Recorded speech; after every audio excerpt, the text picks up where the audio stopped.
Chemin de Stevenson, jour 9. Normalement, étape entre Florac et Saint-Germain-de-Calberte. Une grosse étape. Hier, c'était superbe aussi encore. Entre Pont-de-Montvert et Florac. La montagne du Bougès. Très joli chemin qui alterne Adré-Ubac. Pour une descente un petit peu longue et monotone, c'est vrai, vers Béduès. Mais j'ai trouvé un accès aux rives du Tarn dans lesquelles je me suis à nouveau baigné. Ça faisait un bien fou avec la chaleur. Et puis ben, une belle surprise aussi avec l'église de Béduès, j'en dis pas plus. Et je me sers. Voilà, laisse passer le motard. Et à Florac, je suis allé sur les campings sud et mauvaise surprise, c'était fermé. Bien sûr, j'avais rien réservé, rien pas appelé non plus. Donc stop pour revenir sur les campings au nord. Que j'avais doublé à peu près 1 heure auparavant. Voilà, et puis ce matin, mauvaise surprise, la poche à eau, et elle s'est mise à fuir. Alors qu'il fait chaud, que j'ai une longue étape. Donc ça commence pas bien ce matin. Donc heureusement, il y a un magasin de sport à Florac. Très gentil monsieur qui avait pas de poche à eau, mais qui m'a dépanné d'une gourde d'1 litre. Alors ça fait un peu ouais, ça fait peu quoi. Pour faire une grosse étape de 32 bornes, seulement 1 litre. Alors j'ai bien bu, mais ouais, ça m'inquiète un petit peu. Je vais changer de côté. Ça m'inquiète un petit peu parce que il fait chaud, il fait déjà chaud. Je suis parti tard, du coup 9h15. Bon, je sais pas si finalement je vais pas couper en deux cette étape. Et regardez, c'est déjà super beau. Écoutez, on verra. Je ferai le point en approche de Cassagnas. Peut-être qu'il y a moyen de planter la tente par là-bas. Allez, à plus tard.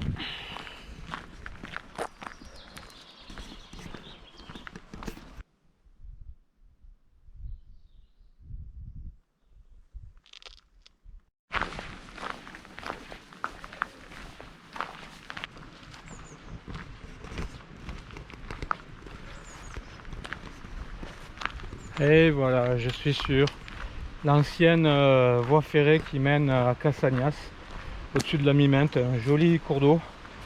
Et je voulais vous parler des chaussures. Alors quelles chaussures choisir? C'est un vaste débat. Chaussures hautes, chaussures à tige basse. Bref, pas facile de choisir. C'est un compromis qu'il faut faire entre la sécurité, la légèreté. Ça c'est chacun. Bon, par contre il faut de bonnes chaussures, parce que si vous prenez des chaussures à 15 € dans un magasin qui finit en houille, vous n'allez pas finir le chemin, ou les chaussures finiront pas le chemin. Donc des bonnes chaussures. Moi j'ai opté pour des chaussures à tige basse ici. Alors l'inconvénient c'est que parfois il y a des petits cailloux qui rentrent, et bon, il faut s'arrêter pour les enlever. Chaussures à tige haute, ça arrive pas. L'autre inconvénient c'est que en fait je peux me tordre la cheville, mais bon, ce risque est atténué avec la présence des bâtons.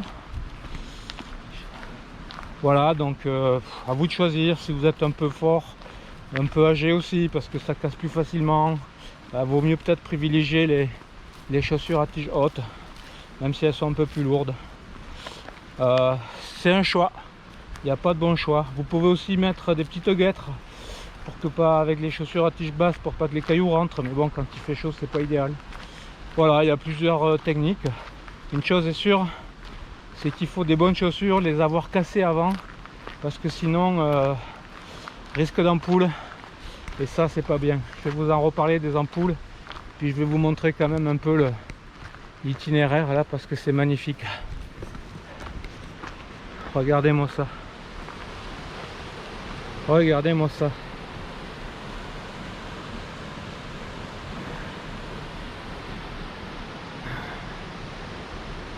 Une belle couleuvre, je pense esculapre, je sais pas trop. Je sais qu'elle va détaler au bout d'un moment.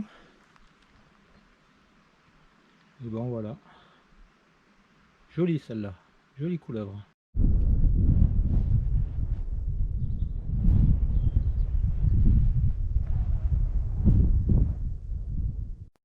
Alors l'autre chose dont je voulais vous parler, c'est les ampoules. Il y a deux approches. Soit on essaye de les prévenir, soit on essaye de les guérir. Si on a oublié ou on a mal fait l'approche 1, il faudra faire l'approche 2. Alors pour les prévenir, c'est pas bien compliqué. Déjà, partez pas avec des chaussures neuves. Ou alors, si vous avez faire quelques sorties avant, de manière à les casser. Et puis surtout de manière à voir où il y aurait d'éventuels frottements, quoi. Gros orteils, petits orteils sur les côtés, talons, voilà. Et donc, ou même avec des chaussures qu'on connaît. Et dans ce moment-là, ce qu'on fait avant de partir le matin, on strappe les endroits qui sont sensibles.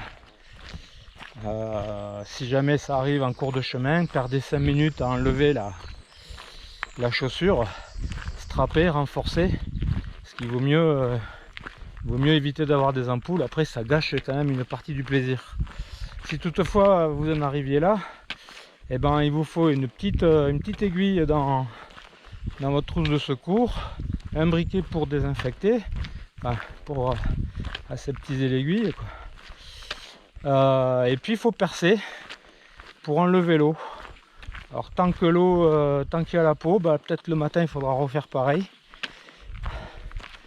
Et puis quand l'eau est enlevée, hop, on restrappe par dessus.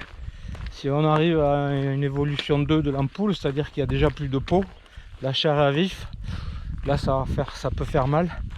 Bon ben là à ce moment-là il y a les doubles pots type Compide qui sont aussi antiseptiques. Il faudra mettre ça en espérant que ça tienne. Mais voilà l'idée, faites bien attention, surtout évitez d'attraper des ampoules. Et puis le chemin n'en sera que meilleur. Salut! Moi je vais arriver à Saint-Germain-de-Calberte.